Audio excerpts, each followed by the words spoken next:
Welcome back to Turning Hard Times into Good Times. I'm your host, Jay Taylor. Really pleased to have with me Michael Oliver once again. It's olivermsa.com, olivermsa.com, to sign up for Michael's excellent work, and he provides a couple of different options for you to subscribe to. The weekly report is a main report that he puts out, but he puts out reports during the week when there are very significant changes in the market. They're very timely reports that he puts out.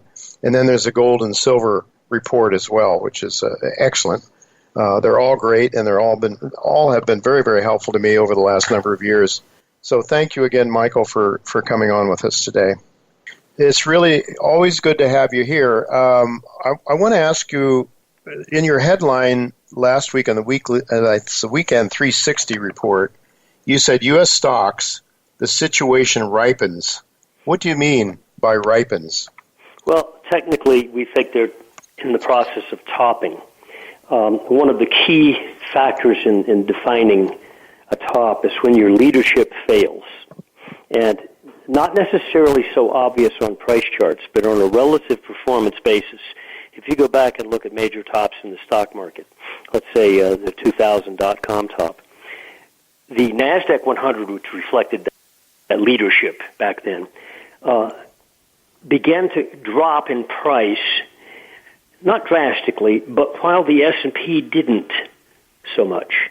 In other words, relative performance basis, it started to collapse. In fact, if you just plot a spread between the one and the other, NASDAQ and the S&P, you see that the leadership, which had been the .com, the Internet, and so forth, was relatively collapsing to the broad market. So the broad market kept saying, oh, gee, we're fine. In fact, that occurred, by the way, in the first and second quarter of 2000. And by August of 2000, S&P was back up near its highs, ignoring the loss of leadership. Mm-hmm. The same thing occurred in 2006 and 7, when your leadership then had been financials and home builders, especially. Mm-hmm. They collapsed in relative performance and actually started down in net trend well before the market top. But the market said, no, we don't care about that. And Bernanke reassured us, says, there's no housing bubble. Okay. Well, there was, and the leadership warned you ahead of time that, your leadership's gone. And it's not a simple matter of rotating to some other little sector to make up the difference and, a new leader. That doesn't happen. Well, this time around, we had a real explosion in the tech sector, particularly, Microsoft, Amazon, Apple, Google, and Facebook last summer. Vertical price action, much more so than the S&P. So your leadership was very strong. But since then, the spread between the NASDAQ and the S&P has virtually collapsed. And it shows up not so much on the price charts, but in the difference between the two when you measure them. Now, some people have noticed that, but they've said, it doesn't matter. Again, the same story. There's other sectors doing well. Financials are doing well now, and so forth and so on. We think they're denying reality. Now, when we look at the technicals of the S&P, the broad market, it is dancing, literally dancing on what we consider our first sell triggers. Yet last week and the prior week, traded down to our sell numbers, didn't close the week below them, and then rallied. Like, it knew something was there. We use the word inevitable in our weekend report. We think now that structure has been set, it's just a matter of which week in the next probably 3 or 4 weeks does the S&P finally break that, in which case you start to get your net trend downside. And, of course, anybody in other markets has to then say, well, what does that mean for the T-bonds? For example, right, exactly. Debt. My next question, yeah. Interest rates have been rising. Bonds have been selling off. In fact, T-bond futures made their highest monthly close, I think it was July, and in August, coincident with gold. And they both declined, T-bonds more so than gold.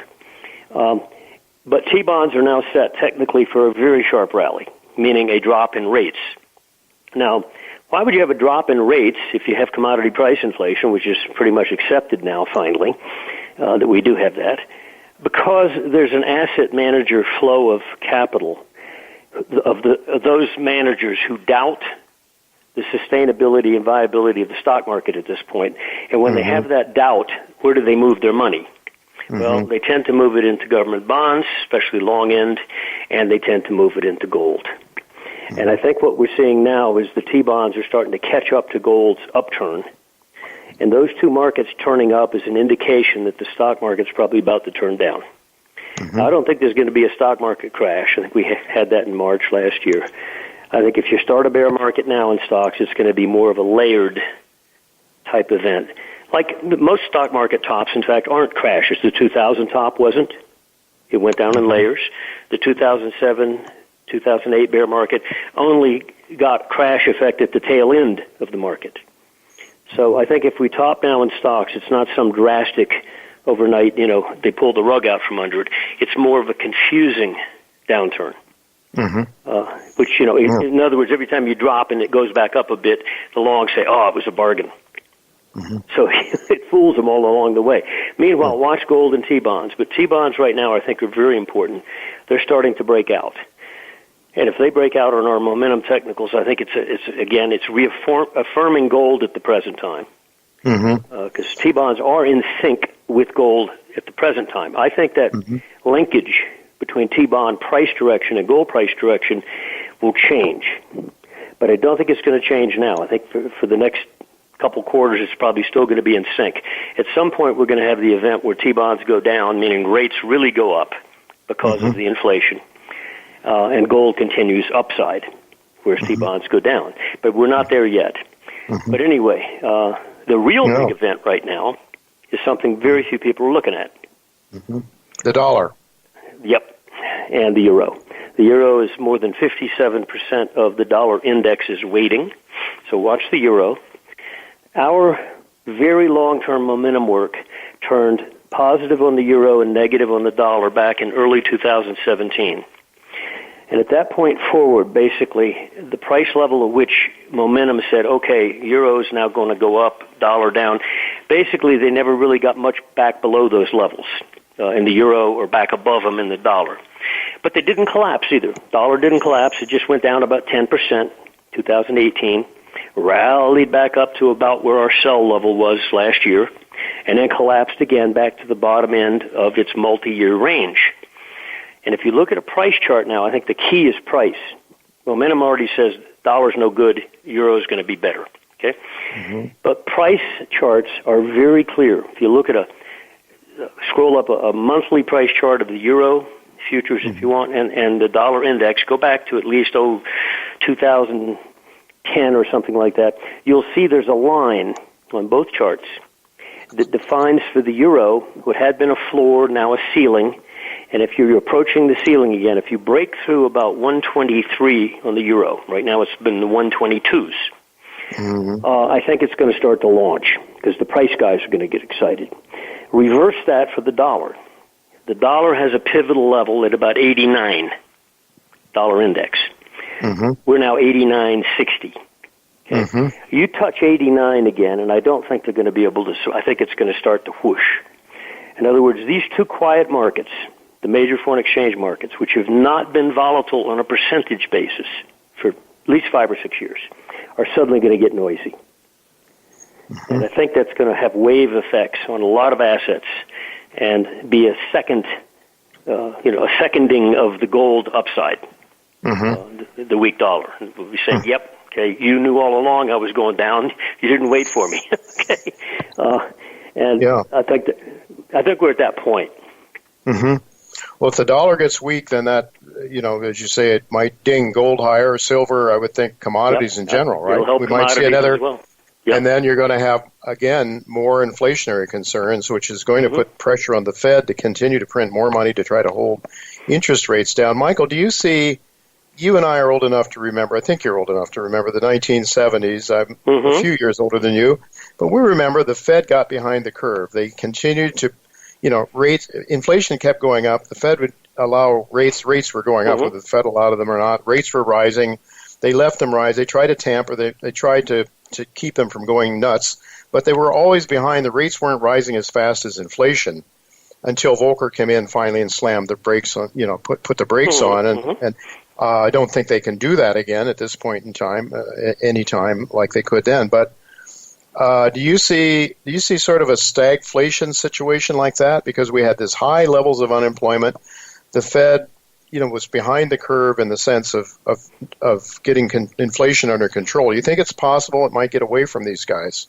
Inflation might get away from them. I think it already is, and I think that when you hear the concern by investors that, the Fed might taper, so gold sells off that day. It was last week or something. Yeah. Not Volcker. Powell said something. And that is silliness, because the one factor that you got to pay attention to if you're in gold is the stock market. Mm-hmm. Because the one asset category that has not hurt the Fed, that has not been something they've had to put a fire out, has been the stock market. Mm-hmm. Ever since the March low last year, which was a very brief collapse, very deep, it's been going up, up, up, up. So it's not been a factor that's caused them to keep a loose monetary policy. Other things have. But that one has not been a problem for them. What if it suddenly becomes a problem? Mm-hmm. What if it suddenly starts down and, the 6 months we find the S&P is, it's down 20% off its highs. No, not collapsing, but, because it's a psychological thing. And Bernanke wrote a paper on this. I keep citing this in many interviews. In 2003, he wrote a paper on why the Fed needs to defend the stock market, primarily for psychological reasons, to keep people spending money rather than saving money. Yeah. Mm-hmm. And he was explicit in his argument. And, if the stock market becomes a negative now, that's suddenly going to talk of Fed tapering is just gone. Mm-hmm. And plus, you'll have more fiscal policies as well, because psychologically, even if you're not the one percenter in the stock market, you're employed by a company and you see its stock go down. Mm-hmm. You've been around long enough to know, I might get laid off. Yeah, exactly. So it scares you too. Right. So they have to defend their monetary policy and keep it on going if that stock market wobbles, and I think it's about to. Mm-hmm. Well, it is psychological, but there's also a real reality to a declining stock market too, Michael, in the sense that pension funds and other fund managers have had to go out on the risk curve, because they're not getting any interest rates. So now what are you going to do if you got pension fund obligations and the stock market goes down 20%? And you have an aging population now that's going to demand their pension funds. So this is another issue, I think. And then we come along and, all of a sudden, Mr. Biden pumps $6 trillion into the system with fiscal stimulus. That has to be printed, and there's nobody around the world that wants to buy treasuries anymore at these rates anyway. No more foreign money coming in to buy treasuries. The dollar's also degrading the treasury. Oh, yeah, exactly. The dollar, they'll get a double whammy. The dollar goes down, and their treasury and the treasury value, the dollar value of the treasuries go down, a double whammy. So it's hard to see, what asset classes eventually will end up other than gold, silver, maybe tangibles, commodities in general. Although if you have such an inflationary problem globally that it really stops commerce from taking place, I don't know how bullish that is for commodities in the short run either. But that's another story. What are you looking at then? Gold looks. I see we're knocking on the door of 1900 now today. No, you traded over 1900 today, so it's interesting. It took 8 months to go from 2050 high close down to the 1670s, and it took you about 8 weeks to get back over 1900. Surprise, surprise. We think that in that asset category, the gold component of the commodity category, that silver is a better place to be. This is a technical assessment, long term, and the miners are a better place to be than gold itself. Now, gold is the mama, so you got to watch gold. But as gold goes up, those two the silver and the gold and silver miners should outperform gold, and that's a better place to be, in our view. With the Bitcoin collapse, which, by the way, we nailed pretty well back in April, when it dropped to 59,000, it was about $6,000 off its high. We said, there could be a sharp drop into the 30,000 zone. And sure enough, it not only got in the upper 30,000s, but the lower 30,000s very rapidly, more quickly than we even thought. We think that as a, quote, alternative, especially among younger people, is now been dished. And I don't think Bitcoin, even when it does turn and have a nice rally, and it's in an area now where it might build a base and turn up for another rally, it's not going to resume its bull trend. It's going to have to do a lot of work to do that. I'm not arguing that Bitcoin's going to collapse like it did in 2018 when it went from 20,000 to 3,600. But I think it's wounded psychologically and technically, and I think it's going to be a hard time for it to resume what had been going on, between 2020 and 2021, which was off the page. I think if there's a new Bitcoin out there, it's going to be silver. Interesting. Where you get that kind of geometric rise, where you go from, $20-something, $29 silver, and suddenly you're at 50, and then suddenly you're beyond those dual highs at 50. And I think silver is the one to watch, is the new Bitcoin. Yeah. Well, it's the common folks' gold, or the common folks' money, I guess you'd say. Michael, people hear you talk on this show all the time about the big markets, the equity markets, the T-bonds and the dollar and so forth. But you also, what people aren't as aware of is that you also cover all kinds of other markets. And one I want to ask you about, with a couple of minutes left here, is the uranium market. The uranium market. Uranium has started to rise, and you have provided some charts on uranium. What's your thoughts on uranium at this time? Well, uranium, we turned bullish a couple of years ago, in fact. It got very depressed, like most commodities. It was behaving like commodities. In other words, as the commodity cycle peaked in 2011, most commodities went down from there. So did uranium. It collapsed from like $70 down into the teens. Okay. It turned up, and a couple of years ago we turned bullish, and it's gained ground since then, $10 or $15 since the upturn. And our last report, it was about 29. Now it's 31. The real key on uranium, first off, there's no liquid way to trade it. The futures do produce prices on the CME, but it's really not liquid. So we keep track that way just of the uranium price and its momentum, which is positive. But the main thing is to be in the uranium mining, uranium-producing companies like CCJ, Cameco. There's also an ETF called URA, which covers a lot of uranium producers, including CCJ, which are vastly outpacing uranium. And this is true in the commodity category in general. In other words, rather than saying buy soybeans, we were bullish at $9.30. It's now up to 16 or so. Instead of suggesting to buy beans, corn, wheat, sugar, etc., we suggested buying fertilizer stocks because they were equally depressed and correlated to the grains, meaning if grains turned up, these guys would turn up. And percent-wise, they've done a lot better. Same is true with the uranium stocks.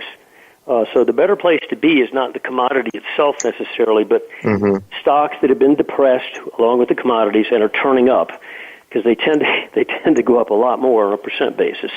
I think it's in part due to not just that they were depressed like commodities, but a lot of asset managers just don't buy corn futures. Right. No, of course. They buy things that are related to the grain markets and fertilizer stocks and farmland. There's even some ETFs on farmland. They've done quite well, where farm acreage just exploded. So it's the stocks, as I said with the gold situation, don't buy gold, buy gold miners, or especially silver miners. I think that's the better place to be, and for the next several years. Well, I agree with you, and because of the leverage factor too, when the metals go up a bit, and they're in the money, all of a sudden the profits of these miners can go up very dramatically. And the senior gold miners, I saw just recently, are doing better than they ever have. And I think we're just starting to see the big move. It's all-time highs again. It is, and the profits are really strong. The free cash flow is just amazing among the big. I wouldn't be shocked by a lot of these little teeny miners. The little, they're the ones that are done. Miners get bought up by some of these big guys. Those are of course, the ones that I follow in my newsletter. And I might just add, Michael, there is a small phosphate mine that's moving towards production in Quebec that looks like a huge winner for me, and it's one that I cover called Ariane Phosphate, and it's one that I cover in my letter. It wouldn't be one that you would have enough data yet, probably, to make a good chart, but it's one that I've got my eyes on, and certainly you mentioned fertilizer. I think you're absolutely right about that. The world has to eat. People have to eat. That's one thing. It's not going to go out of fashion. So, all right. Thank you so much, Michael, for your generous sharing of your time today, and we're always grateful to you for coming on and helping our listeners. It's great to have you. Thank you much, Jeff. Thank you.